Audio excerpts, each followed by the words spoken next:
Right guys, so we're back onto the RS today. So we've just got to clean up the cylinder walls, got to clean up the pistons a little bit. You can see I've just let them soak in some WD-40 and some degreaser. Obviously got to get this gasket, clean up the block. We've got the head obviously all refurbished up and everything. That's what we've been waiting for the gaskets. Parts have been quite difficult to find. So I'm just going to show you the head all built up and the parts that we've got for it. So just in the process at the minute to clean up all these oil leaks. Obviously this gearbox had a terrible oil leak coming out of this head gasket. As you see, the O-ring had split, so we're just letting that soak at the minute with some degreaser, just agitating it, going to clean that up. So one of the things we've been waiting for is this head's come back from machining and rebuilding. Basically we didn't have time to obviously do it ourselves, it's so busy at the minute. So we just sent this off to machining to get fully rebuilt, otherwise I would have showed you the whole process. So you can see here it's had a skim, very little skim, very minimal amount taken off, just so that the compression don't get higher. See the valves have all been cleaned up, cut in, and everything's been rebuilt back up. So we've had the stem seals replaced. You can see inside the ports they've all been cleaned up properly, all the carbon deposits have come out of it. It's been into obviously a hot tank, and you can see it's come out like, well, not new, but it's come out really well. Just about seeing here, if I turn on the, oh no, you can see it there. So you can see obviously the grease and that where the stem seals and everything's been replaced, and the head has been rebuilt. We've gone with stock springs, we ain't replaced any of the springs, not changed anything on the head. Obviously it's just a stock head still, stock RS head. So obviously this is going to do us perfectly for what we need. There's the head hadn't overheated or anything, so there's no way it would have warped or anything like that. So it's all been checked, it's all been pressure tested. We've got no issues. So you can see obviously with the Z-lets exactly the same sort of thing happens with these heads. You get the cracks around the spark plugs, and this is all just due to be over torqued. So the spark plugs have just been over torqued over time, and that's what happens. You get them cracks between there, but they won't cause any sort of issues. On like a big power build, I would obviously run an uncracked head, but you know, this sort of power level is absolutely fine. I have no problems with that. So another thing that was a big thing with this head was that the manifold studs snapped, as you know. That is snapped inside the head, and we couldn't get them out. So the machining shop got them out, and you can see they ain't damaged none of the threads. They've chased all the threads, and everything's perfect. So the manifold studs will be able to go straight back in there now, and the exhaust manifold will bolt on nicely. So as I showed you in the previous episode, a little clip at the end, just a little snippet. This is the engine that's going to be going in the Mk1 Escort build that you're going to see in the future. Obviously we're going to do a whole rundown of the engine, the car itself. You can see there's the exhaust manifolds and everything for there. There's a big boy turbo hiding in there. Obviously that's not going on it. It's an NA engine. You can see it's on Weber carbs. Absolutely beautiful work of art. You can see how beautiful this looks. Quickly run through the spec of it in a sec, and then you can make your mind up on what you feel of it. So obviously this is going to be an NA engine, so it's a high compression NA engine. I know everyone likes the turbo engines, but these things scream. They make a load of torque. A lot of people haven't really seen NA engines, but they're quite common in the Mk1 and Mk2 Escort rally scene. So obviously this is going to be, you know, a bubble arched, you know, a rally car look, and it's going to suit the car really well. So you can see how clean this engine looks. Give you a little look around it. Anyone who's familiar with the engines, you can see it's been done properly. So the spec list of it is basically this. So we've got about 11.5 to 1 compression. So you can see here, this is the spec list. So you see port and polished head, triangle valve seats, bronze valve guides, matched inlet ports. Basically just look through this and you'll see exactly what we've got. So cams at L1 inlet and BD3 exhaust, which is restricting it a little bit at the minute. So we're going to go, it's been on the engine dyno, which I'll show you in a sec, and then we're going to go through obviously how to make a little bit more power in the future. The torque curve on this thing is amazing, which you'll see on the graph, but just if you want to look at that spec list, you can freeze frame it, have a little look at that, and you'll see exactly what we're running. Right, so moving on from the spec list itself, you can see this is the engine dyno printout. So the engine has been on an engine dyno, and it's had like a base tune put in it, so that we can obviously work out how to make more power out of it. So you can see here the torque curve on it is absolutely amazing. It's in a little light car, real drive car, it's going to be a real hoot to drive on the road. So you can see it's almost making turbocharger torque, so it's making torque from really low RPMs, even like it's almost got a small turbocharger on it, and you can see it's almost flat, and it makes more torque at 6,500 RPM. So it's going to be such a great car to drive on the road. At nearly 170 foot-pounds of torque from a high compression engine is normally unheard of. So they turned the power down a little bit just to get this torque curve. We could have made more power, changing cams, etc., but obviously we would lose this torque and we would make more horsepower, but you know, you'd have to scream it just like an NA engine you normally would. So you can see at the minute it's making about 216 horsepower, which is a little bit less than we was expecting, but it's down to the headwork and the cams that are on it at the minute. And as I just said, losing that torque curve, as you know, a torquey engine is more fun to drive off of high revs than it is we're having a really high screaming engine. So it's going to be a really good car to drive on the roads. You know, an NA engine making that sort of power from like a 1980s engine is absolutely spot on. So there is a lot more gains that we can make in the future out of it, which is going to be obviously the progress, but this is absolutely perfect for the car right now. So it's just about getting on with the actual build of the car itself, and then we can deal with the more power in the future, jetting the cars, putting different cams in, etc. So really looking forward to that. This is just another Cos engine that's laying around. This one's going to be built up at the minute. It's just, you know, got to be cleaned up and built up. So spec of the car is very good. So as I say, 11 to 5 to 1 compression, 11 to 8 to 1 compression. So a very high compression engine and a very, very nice torque curve. So it's going to be a real nice car to drive. So obviously at the minute the car is a twin Weber carb, so you can see obviously we're running no injection system, it's just a carburetor system. It just makes things a lot more simple, especially in the engine bay. It just looks a lot cleaner. In the future we could go to a throttle body setup, as you can see, and obviously you'd have to run an injection system and ECU wiring, and just looks a lot more untidy. On the classic cars, running a carburetor system, running a twin carburetor system is just such a better design, just to make it look a lot tidier. So that engine will pretty much run like that, almost like that. If you put an exhaust manifold and that on it, it would actually run how it's sitting like that. So it's a lot more tidier, a lot nicer to look at, and that's exactly what we're looking for, sort of this sort of car. So you can see down there we've got a big wing sump on it as well, extra oil capacity. So it's going to be a really nice engine. I know we're going to chuck this one in with an RS, but we'll do a full rundown of this car and we'll get all the parts out and I'll show you in the future. So I know everyone was asking about the car in the comments section, and it didn't disappear. Basically, we was obviously waiting for parts, machining, gaskets, etc. So you can see the problem we had with this car is it's a very specialist car, and you can see obviously the gasket, we couldn't get a full gasket kit just for the car, so we had to get different gaskets and obviously buy them all separately, and it just took a long time for the parts to turn up. So you can see we've got a Marla aftermarket gasket here, and it's Victor Ryan stickered up, but it's actually a Marla gasket, and this is an extra thick gasket. Well, not extra thick, it's a little bit thicker than a stock gasket, and that is for the skim that we took off the head. So obviously we ain't changed the compression ratio, so we've got a nice new head gasket there. Exhaust manifold gasket, obviously we needed that don't come in the kit. Got the rocker cover gasket as well. We got stem seals and that, but obviously they got replaced.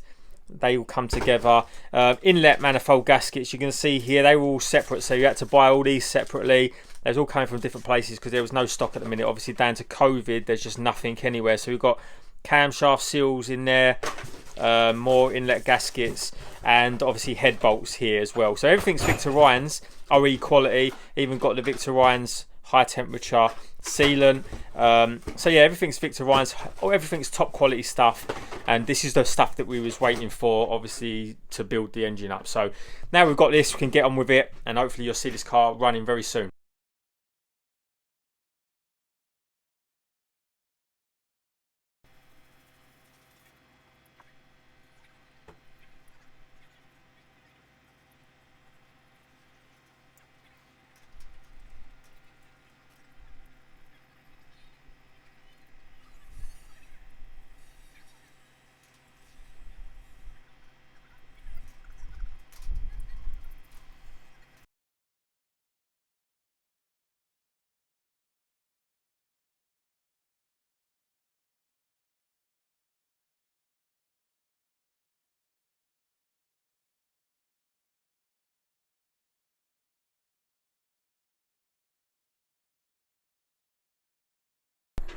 Right, so as you just see, we just went over and cleaned up the whole of the block. You can see how much better that's come out, nice and flat now, ready for that gasket to go on. Cleaned up all the pistons, checked them all over, made sure all the bores are good, there's no scores, there's no damage, there's no movement in any of the pistons, it's everything you've got to check. So what we're going to just do now is just go over and thread tap all the head bolt holes, obviously make sure they're all nice and clean, get all the oil out of them so they don't hydrolock. And obviously just went over and cleaned up all the pistons, and the pistons all look good. Got one tiny little depth mark you can see there on this piston. Other than that, absolutely perfect, no problems at all, so good to go again.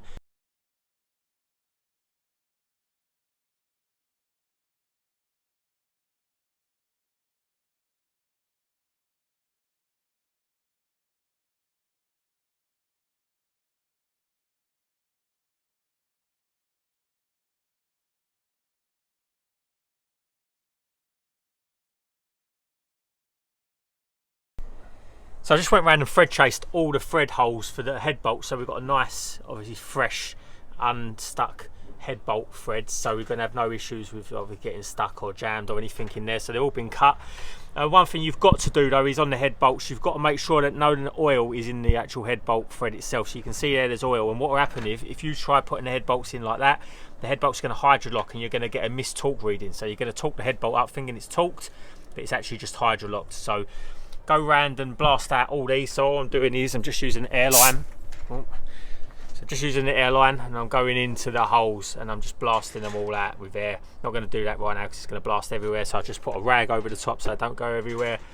Blast it all out, get all the oil, all the crud and all the stuff that you've got in there when you've just chased the threads.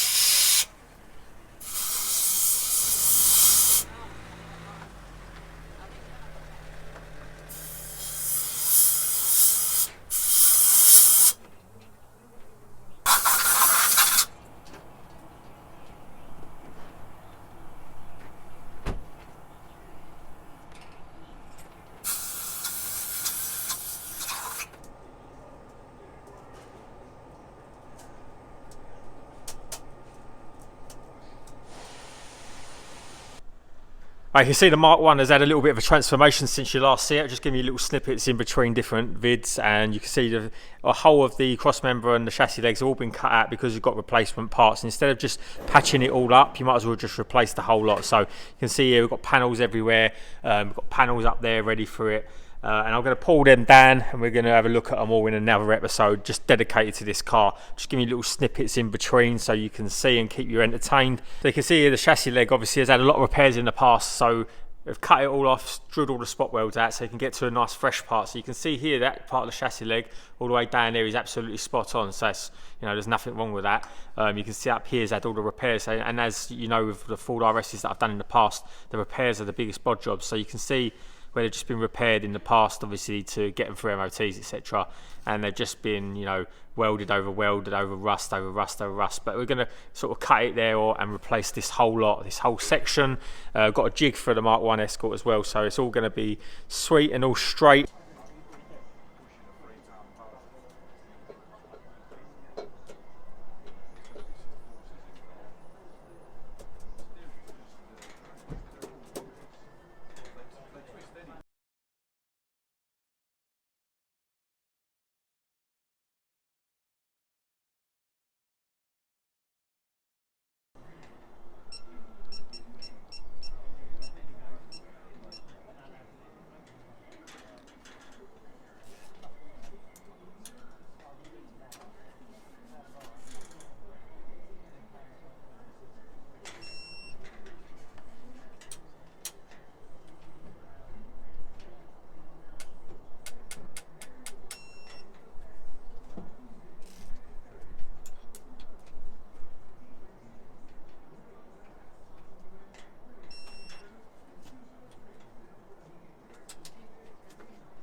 Right, now the head's on. Next thing to do is obviously get this thing sealed up. So we're going to put the cams and the followers in. So we've got to clean up this cam cover. It's obviously a Duratec cam cover, but it's a Z-Tech engine. They just badged up as a Duratec for the late models. So we're going to remove this gasket and you're going to give it a nice clean out, blast it all out of there, make sure it's all nice and clean so it's got no grit or nothing inside it, and then put a new fresh nice gasket on there. Well, now the head's on, time to get this back together. So we just want to get it sealed up tonight so there's no dust and dirt can get in there. So just going to get the cams in and the followers in. So all the followers all bagged up, all numbered up so they're in the original position so we get no problem with cam wear or follower wear. So just going to get all these in now. You can watch me do that, and then we're going to get these cams torqued up. Obviously the cams are all numbered up as well, inlet and exhaust side, all sealed up and ready to go. So we give them a quick clean up and we get them in.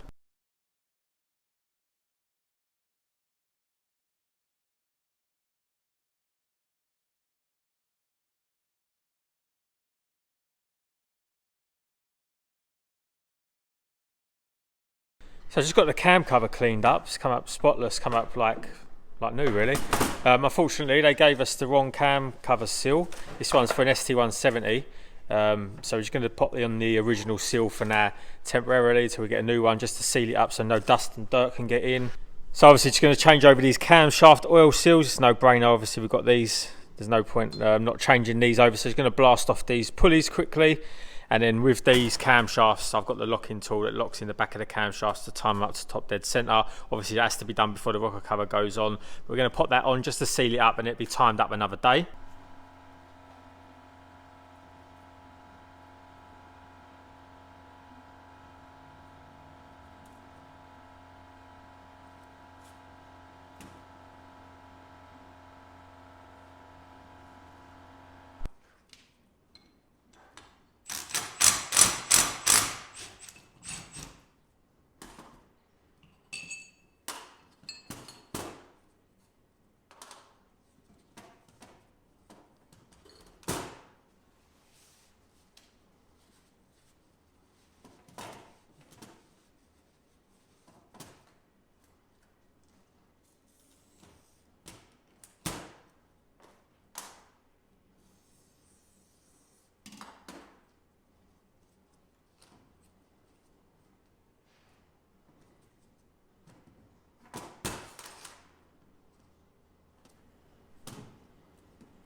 So I made good progress. So the cams are in, camshafts all torqued up, all the cam caps are torqued up.